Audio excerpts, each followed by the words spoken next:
Shalom. Salam. Ya, Bapak Ibu Saudara yang terkasih dalam Tuhan, kita bersyukur oleh kemurahan Tuhan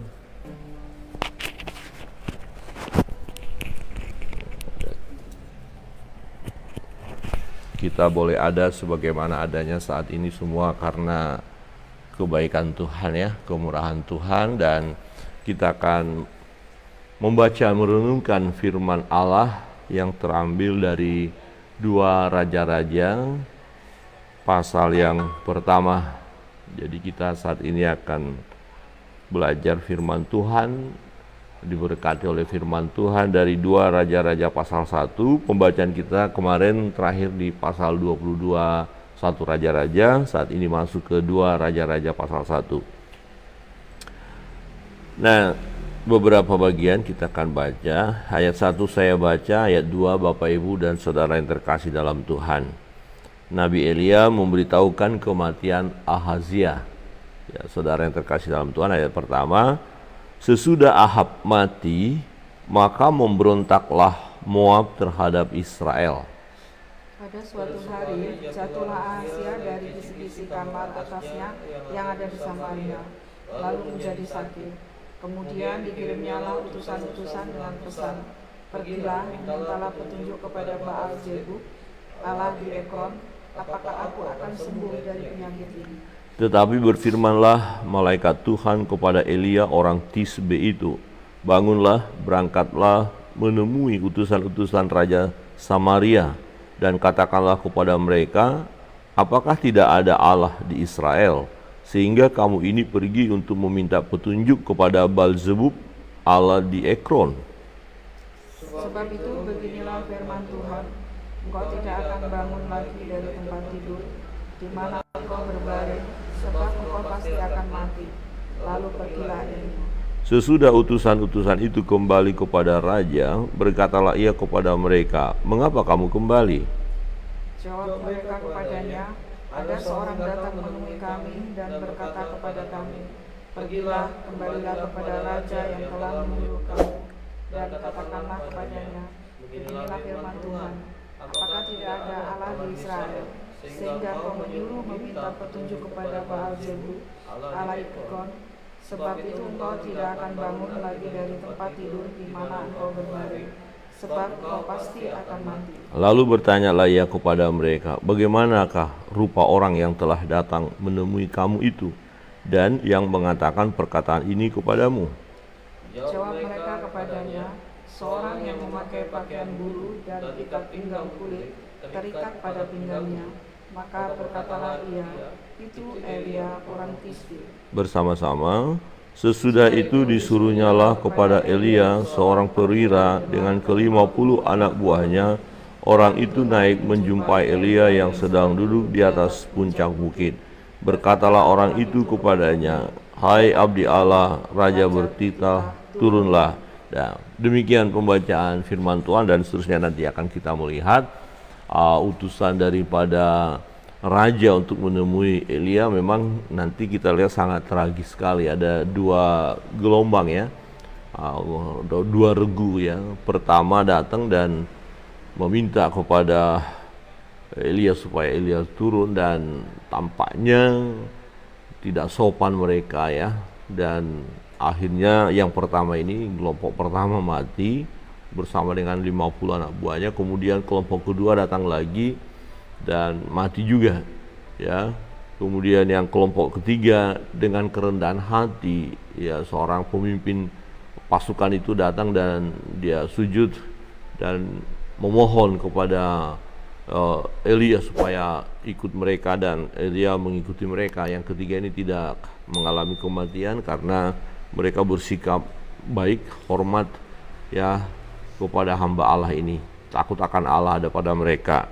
Nah, tetapi yang mau kita renungkan di sini adalah bagaimana akhirnya Raja Ahazia mati. Persoalannya sebenarnya bukan pada masalah sakitnya, tetapi masalah bagaimana dia mau berusaha untuk sembuh. Dia tidak datang kepada Tuhan. Jadi kalau kita buat tema kita renungan pagi ini adalah ya di luar Tuhan kita tidak dapat berbuat apa-apa, ya, di luar Tuhan. Nah, persoalannya adalah ketika raja ini, ya Raja Ahazia sakit, dia tidak datang kepada Tuhan. Dia tidak meminta petunjuk kepada Tuhan, justru kepada Allah-Allah lain. Nah, perhatikan, dikatakan di sini, pada suatu hari jatuhlah Ahazia dari kisi-kisi kamar atas yang ada di Samaria, lalu menjadi sakit. Ya, persoalannya adalah sakit. Penyebab sakit dia jatuh. Ya, dia mengalami kesakitan. Nah, kemudian ini coba menyelesaikan sakitnya untuk sembuh. Boleh dikatakan bagaimana cara menyelesaikan persoalan, pergumulan yang dihadapi. Nah, ini bisa kita tarik kepada kehidupan kita, bagaimana cara kita untuk menghadapi persoalan yang kita hadapi, ya. Sakit salah satu contoh saja. Nah, ternyata dia minta bantuan, ya, kepada Allah-Allah lain yang bukan Allah. Dikatakan kemudian dikirimnyalah utusan-utusan dengan pesan, pergilah, mintalah petunjuk kepada Baal-zebub, ya, Allah di Ekron, ya, apakah aku akan sembuh dari penyakit ini.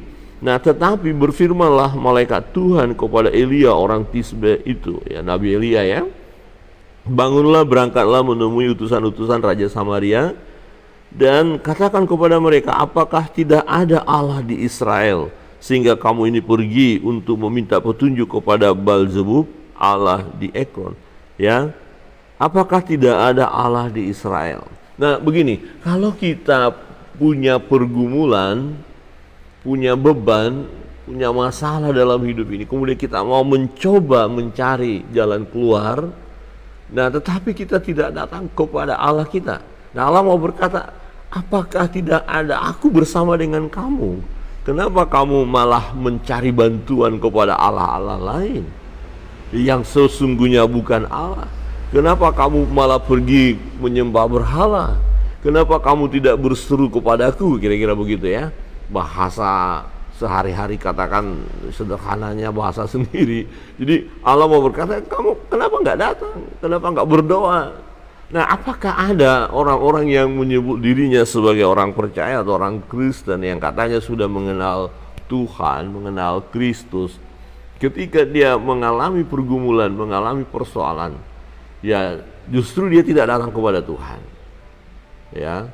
Nah, kalau kita mau jujur melihat, ya, kenyataan dalam hidup ini di lapangan, ya ada banyak. Maka masih ada orang Kristen yang pergi ke dukun, ya, paranormal, ya, dan lain sebagainya, dan tidak datang kepada Tuhan.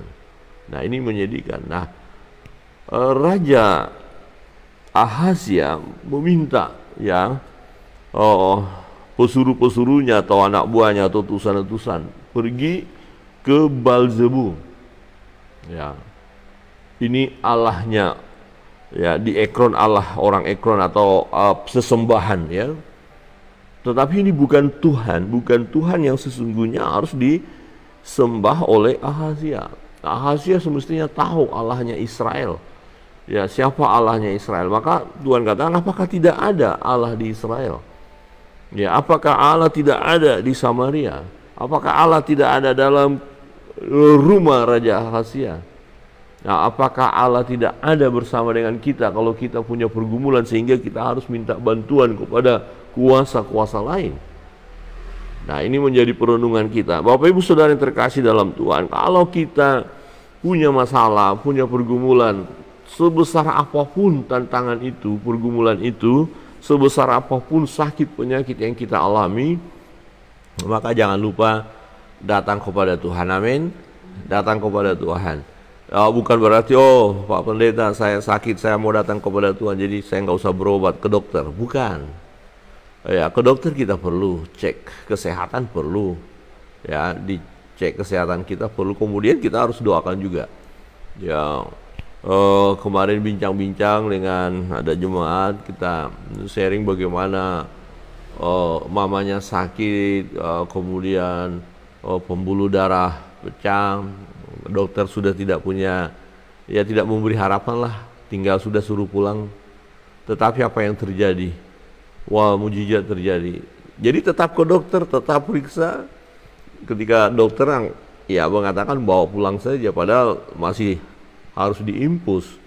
Ya belum bisa bergerak, dalam kondisi terbaring disuruh pulang. Ya sang anak berkata, ya sudah siap-siaplah, ini mungkin nggak ada harapan. Maka ya sudah koma ya, koma di rumah sakit sekian lama. Ya siap-siap mungkin ya. Jemaat berkata, ya maaf, saya bukan nggak sayang orang tua, tapi ya disiapkan juga persiapan untuk pemakaman. Ini harus berjaga-jaga. Tetapi apa yang terjadi? Ya karya Allah luar biasa. Mereka hanya berdoa, terus terjadi mujizat. Ya dokter bilang nggak ada harapan. Terus setelah dicek kembali rutin, kok ada perubahan, dan berkata, ya ini juga kalaupun sembuh tidak bisa berjalan, paling terus di kursi roda.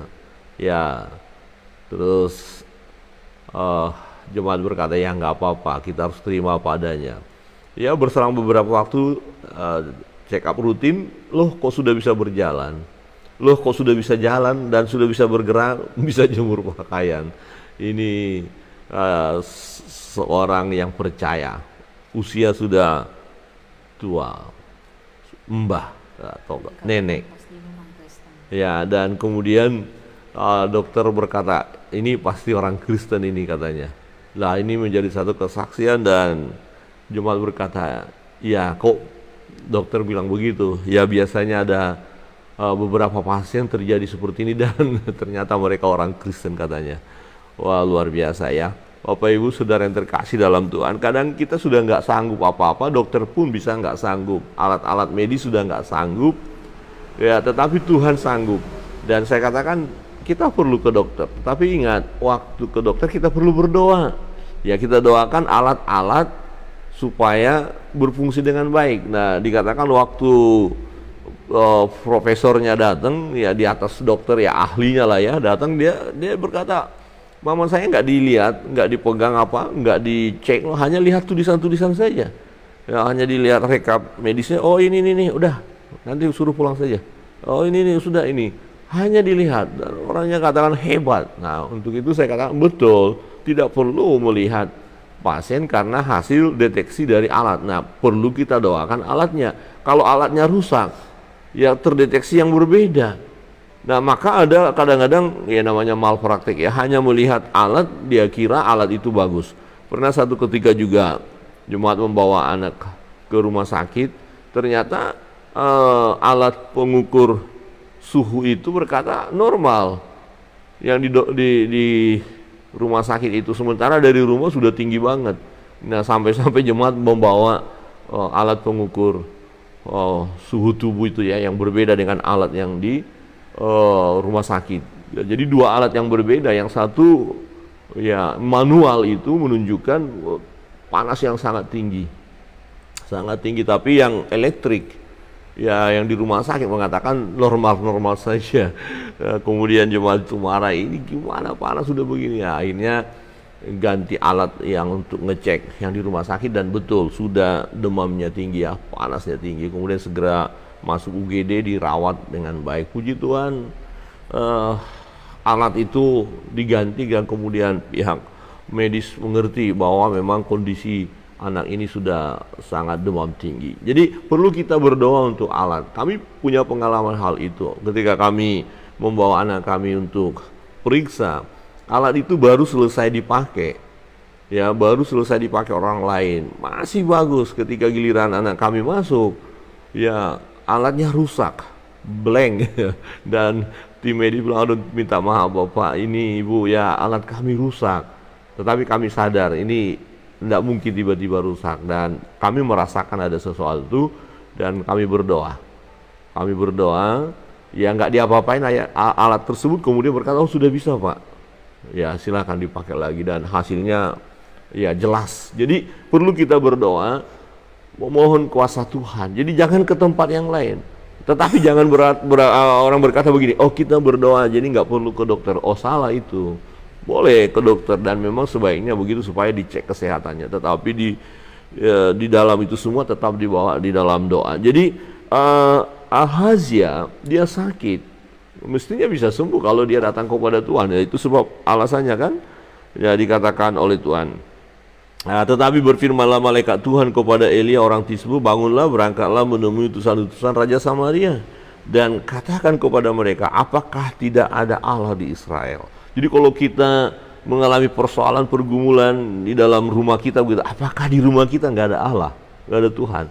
Ya, apa kalau diri kita sendiri pergi ke tempat lain, apakah di dalam kita nggak ada Tuhan? Bukankah Tuhan Yesus berkata, aku sekali-kali tidak akan meninggalkan kamu, aku beserta engkau. Jadi Tuhan selalu bersama dengan kita. Kenapa kita tidak langsung berseru kepada Tuhan? Ada banyak orang ketika mengalami pergumulan tidak datang kepada Tuhan, padahal Tuhan menyertai. Ya, saudara yang terkasih dalam Tuhan, perhatikan di ayat 16. Diulang lagi ayat 16. Berkatalah Elia kepada raja, beginilah firman Tuhan, oleh karena engkau telah mengirim utusan-utusan untuk meminta petunjuk kepada Baal-zebub, Allah di Ekron, seolah-olah tidak ada Allah di Israel untuk ditanyakan firman-Nya.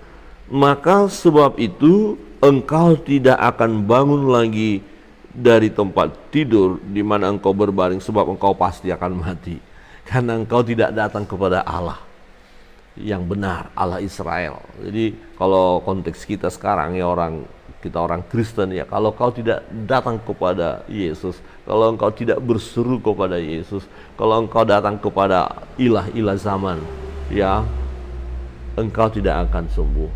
Ya, kalau masalah penyakit kita, kalau masalah usahamu tidak akan berhasil, bisnismu tidak akan berhasil. Ya, masalah rumah tanggamu tidak akan baik. Ya, tidak akan baik. Karena apa? Kamu tidak datang kepada Tuhan Yesus. Jadi Tuhan Yesus bersama dengan kita. Jadi datanglah kepada Tuhan. Dan benar apa yang dikatakan oleh hamba Allah ini.